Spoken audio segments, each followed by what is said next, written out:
you walked into Fez. I was walking on a Radio Shack next door and thought, how cool is this? I know this kid. He doesn't know me. Let's have some fun. So that's how you knew about Manhattan Beach? Yeah. So you're not a mind reader after all? Not really, but I kind of was there for a while, wasn't I? Yes, you were. I'm surprised he hasn't told you about me. Me too. We're quiet again, both staring at the television set. Finally, I laughed. So, are you going to tell my dad I threatened to beat up one of his friends? No, that can be our secret. Explain this then. I look away from the TV. You said some things a couple minutes ago that my dad wouldn't have known. What was that about? He gives me a sideways look. What stuff was that? You know, the fight with my wife and that whole bumping into furniture thing. Oh, I just get those little sayings off the internet. Sometimes they're from Dr. Phil, sometimes Oprah. No, you don't. I shake my head. How did you know those things about me? You gotta hide that stuff pretty well. Maybe not as well as you think. That's that last statement hanging in the air for a while. I'm not sure what to say. This guy may be my dad's friend, but he's still pretty annoying.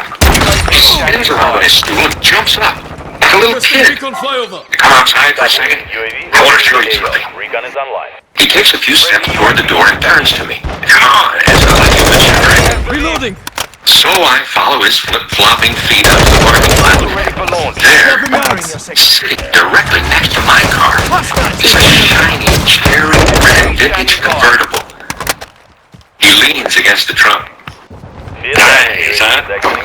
Buick Electra, 1970.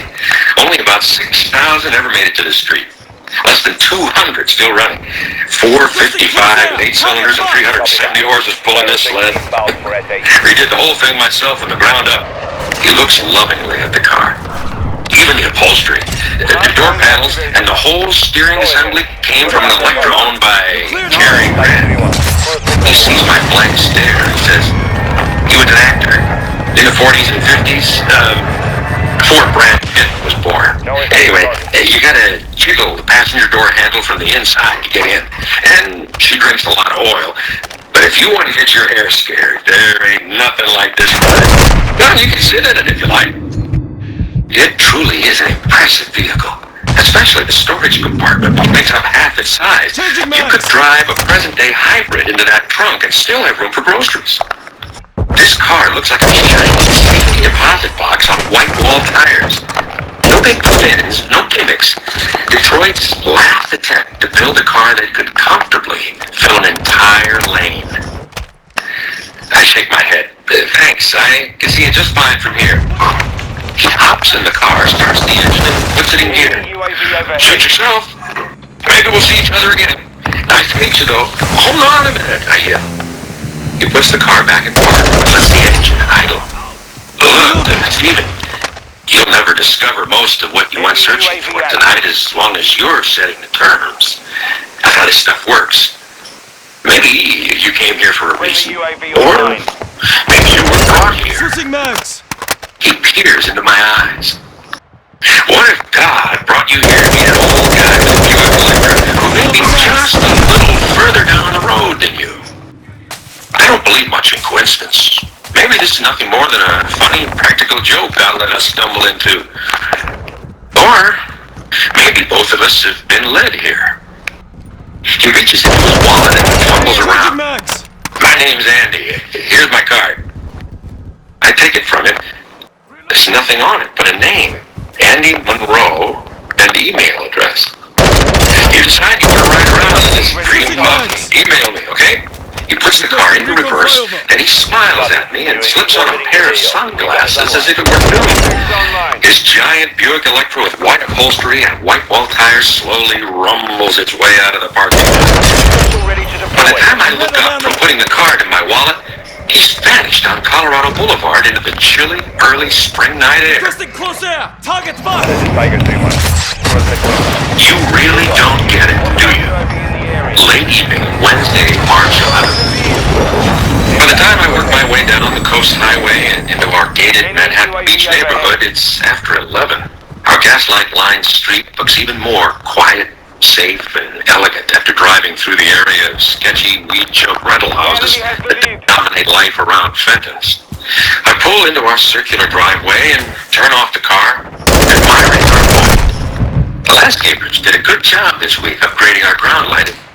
This is the first time I've seen it at night. It really takes the shadows out of the front terrace, ties it in well with the surrounding trees and shrubs. Lights are all still on inside. That's not good. Means Lindsay's up. Probably rehearsing tonight's version of her disappointment. I'm gonna need this. Not tonight. I sit there a while longer, tapping my fingers on the dash, hoping the lights will turn off. I've got contact! We're always like this. It wasn't this hard. I actually used to look forward to coming home. We'd call each other during the day, and when I walked in, I don't know, it was fun. I'd open some wine, and we'd talk. More tapping. And what does she have to be disappointed about? What am I not doing? I could be doing a lot of other things than working this hard. If anyone should be complaining, it's me. 10 minutes later, I finally walk into the house. Lindsay's in the kitchen sink and doesn't turn around at my data. My wife is a strikingly attractive woman. She has dark brown eyes and hair exactly the same color. She's in great shape and dresses like she knows it.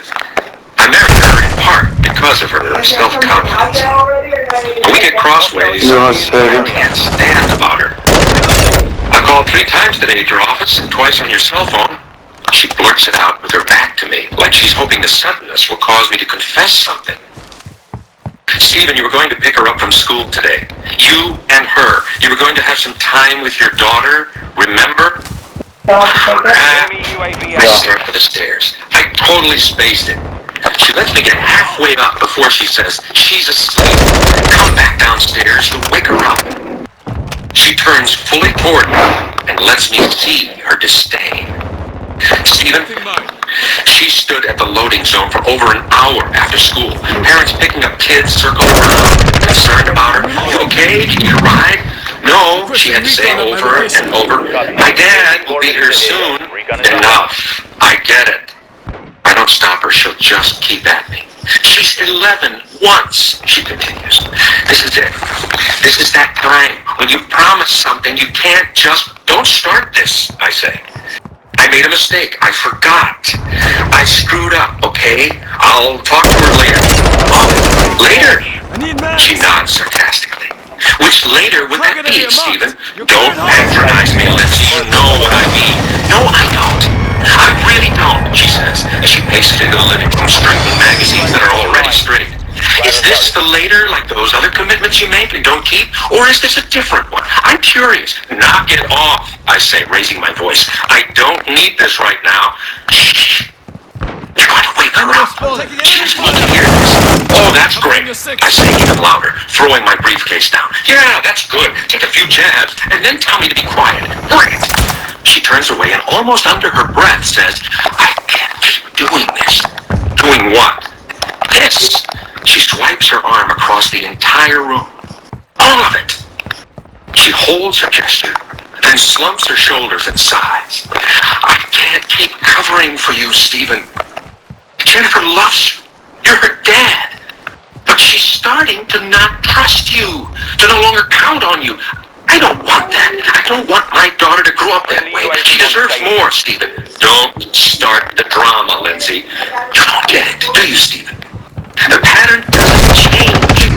You're upset with your life, and you take it out on me, on us. I'm continually walking on eggshells around you. I've never walked on eggshells with anyone. Didn't even know what it meant. And now, for Jennifer's sake, it feels like all I do when you're around. She stops for a moment, as though she's counting the cost of what's coming next. You know what? I'm not unhappy. No attacks on target. Not until you come in with your resentment. Here we go, I mumble. You're so dissatisfied with your own life, she says, back to straightening things, that you can't bear the thought of anyone being dissatisfied with theirs. You can't tolerate the notion that it could possibly have anything to do with you. So you tear into everyone and everything and can't understand why everything is around you. That's not fair, I shoot back. You're right. It's not fair. Here's how it goes. She runs up to the front door, acting out what she's saying.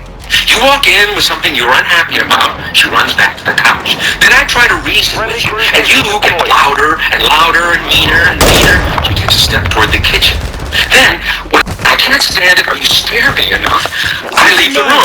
She then walks back into the middle of the living room with her arms stretched out. And somehow, you won.